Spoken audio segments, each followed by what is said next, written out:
the Toronto Blue Jays, who are having a pretty solid start to the season. Obviously, there was a lot of, I would say, turmoil, I guess, over the offseason with their inability to lock down Vladimir Guerrero Jr. Although I will say that from some of the sources I work with on a couple other sites that I'm a managing editor for, I have heard some positive news in that regard. I don't want to comment on anything that's not for certain, but it does sound like maybe they're getting close to a $500 million deal, which we could talk about the if he's even worth that kind of money in a second. But I mean, the Blue Jays are playing solid ball, right? I mean, they're playing 500 baseball right now, early in the season. George Springer has been on fire.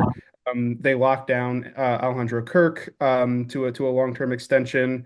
Chris Bassett's been really solid. So, I mean, overall, I think that is this the best start that could have happened for Toronto? No, but I think that the Blue Jays should be pretty happy with where they're at, especially considering how competitive the AL East is and is going to be throughout the season. But I'll throw it out to you guys just to gather your initial thoughts on how they're playing.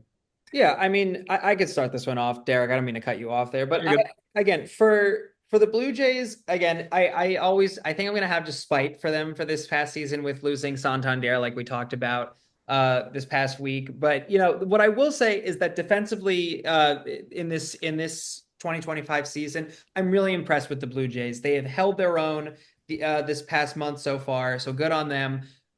If they keep Guerrero Jr., that's even better for them. For $500 million, man, are they shelling out a lot of money. But that's my very quick take on it. Derek, I'm going to throw it over to you.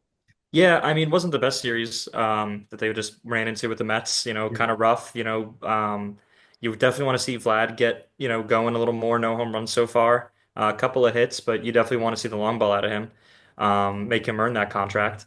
Uh, Bichette as well, again, like these are guys that, should be, doubles, machines and extra base hits and OPS is threatening, 800, 900, and that's not what we're seeing right now. Again, it's the same thing.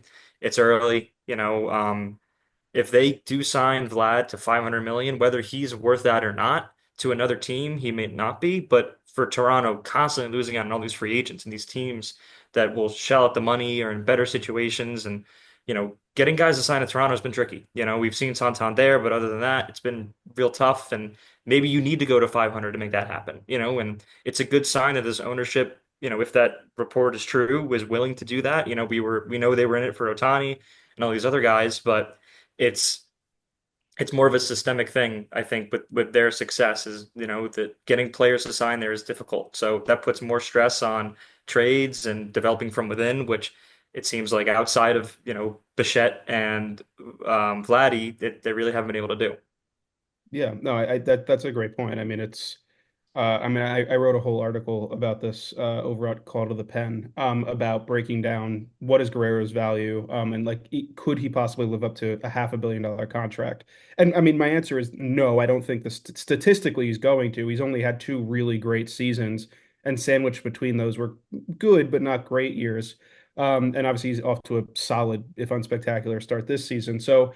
I mean, yeah, he's not generational in the way that Shohei Ohtani and Juan Soto have been. And that's who the $500 million contracts have been reserved for up until this point. But Derek brings up a really good point that, the biggest free agent that the Blue Jays have had in the last few years is Anthony Santander, who's a good player, Ethan, but he's not a superstar. I'm not He's going to not disagree with you. he's a solid guy, and he definitely lengthens the lineup, even though he's a little cold to start the 2025 season. But it's just they're going to probably lose Bo Bichette. So if the goal is to keep some star caliber player around, especially with guys like Jose Barrios struggling and Max Scherzer on the IL, it's going to have to come in the form of Guerrero, who is like this franchise centerpiece. And it makes me uncomfortable giving him a 13-year deal for $500 million. I mean, you could really hamstring yourself if he isn't an MVP contender every season.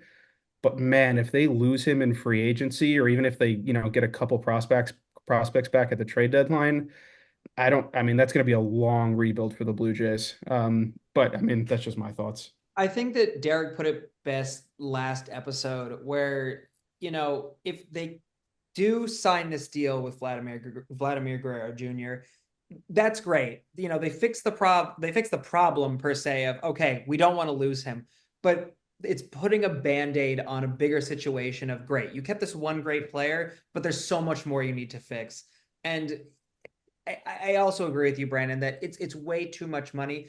Look, it might be controversial to say, but I think that athletes overall make a little bit too much money. But that's also me as somebody who doesn't make a lot of money in general saying that. I bet we'd all like to make, the salary of an MLB worker. So, whatever. As But soon as you can put a ball 450 dead center, Stape, I'll agree with you. I got to start hitting the gym and then we'll go from there.